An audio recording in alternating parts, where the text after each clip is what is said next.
بسم اللہ الرحمن الرحیم۔ حضرت خبار رضی اللہ تعالیٰ عنہ کی تکلیفیں۔ حضرت خبار رضی اللہ تعالیٰ عنہ بھی انہی مبارک ہستیوں میں سے ہیں جنہوں نے امتحان کے لیے اپنے آپ کو پیش کیا تھا اور اللہ کے راستے میں سخت سے سخت تکلیفیں برداشت کی۔ شروع میں ہی 5-6 آدمیوں کے بعد مسلمان ہو گئے، اس لیے بہت زمانے تک تکلیفیں اٹھائیں۔ لوہے کی زریں پہنا کر ان کو دھوپ میں ڈال دیا جاتا، جس سے گرمی اور تپش کی وجہ سے پسینوں پر پسینے بہتے رہتے تھے۔ اکثر اوقات بالکل سیدھا گرم ریت پر لٹا دیا جاتا، جس کی وجہ سے کمر کا گوشت تک گل کر گر گیا تھا۔ یہ ایک عورت کے غلام تھے۔ اس کو خبر پہنچی کہ یہ حضور اقدس صلی اللہ علیہ وسلم سے ملتے ہیں، تو اس کی سزا میں لوہے کو گرم کر کے ان کے سر کو اس سے داغ دیتی تھی۔ حضرت عمر رضی اللہ تعالیٰ عنہ نے ایک مرتبہ عرصہ کے بعد اپنے زمانے خلافت میں حضرت خبار رضی اللہ تعالیٰ عنہ سے ان کی تکلیفوں کی تفصیل پوچھی جو ان کو پہنچائی گئیں۔ انہوں نے عرض کیا کہ میری کمر دیکھیں۔ حضرت عمر رضی اللہ تعالیٰ عنہ نے کمر دیکھ کر فرمایا کہ ایسی کمر تو کسی کی نہیں دیکھی۔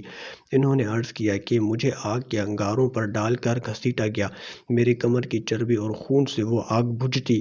ان حالات کے باوجود جب اسلام کو ترقی ہوئی اور فتوحات کا دروازہ کھلا تو اس پر رویا کرتے کہ خدا نخواستہ ہماری تکلیفوں کا بدلہ کہیں دنیا ہی میں تو نہیں مل گیا۔ حضرت خبار رضی اللہ تعالیٰ عنہ کہتے ہیں کہ ایک مرتبہ حضور اقدس صلی اللہ علیہ وسلم نے خلاف عادت بہت ہی لمبی نماز پڑھی۔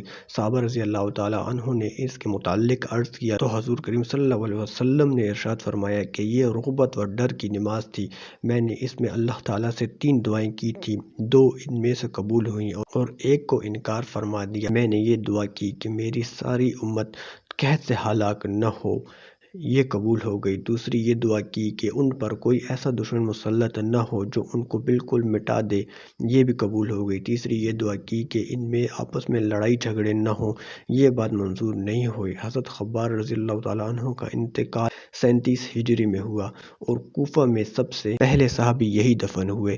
ان کے انتقال کے بعد حضرت علی کرم اللہ وجہہ کا گزر ان کی قبر پر ہوا تو ارشاد فرمایا، اللہ خبار رضی اللہ تعالیٰ عنہ پر رحم فرمائے، اپنی رغبت سے مسلمان ہوئے اور خوشی سے ہجرت کی اور جہاد میں زندگی گزاری اور مصیبتیں برداشت کی۔ مبارک ہے وہ شخص جو قیامت کو یاد رکھے اور حساب کتاب کی تیاری کرے اور گزارا کے قابل مال پر قناعت کرے اور مولا کو راضی کر لے۔